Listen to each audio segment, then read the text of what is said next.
I say this all the time to people that medical care is expensive, but prevention is priceless. And prevention is now becoming even more important and not less, even as medicine keeps advancing. And here's why.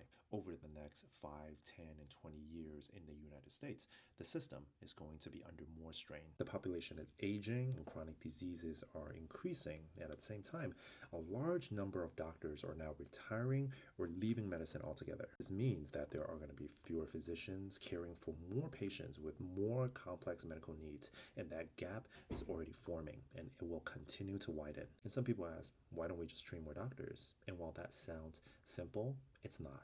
We desperately try to expand the pipeline, but that needs funding at the federal level and at the state level. And depending on which state you live in, the state government may or may not be too enthusiastic about that. And medical training takes over a decade. It requires massive financial investment and a system that can safely train people without lowering standards. And you cannot fix a workforce shortage overnight, and you cannot rush training without consequences. So even as treatments improve, access to care will become harder, and wait times may grow, and visits may become shorter, and the system will be forced to focus on damage control instead of optimization. And that is where prevention matters, because every prevented disease means one less patient entering an already overloaded system. So the future of health is not only better treatment, which we will have for both preventable and non-preventable diseases, but the future of health is more about fewer people, hopefully, needing treatment in the first place.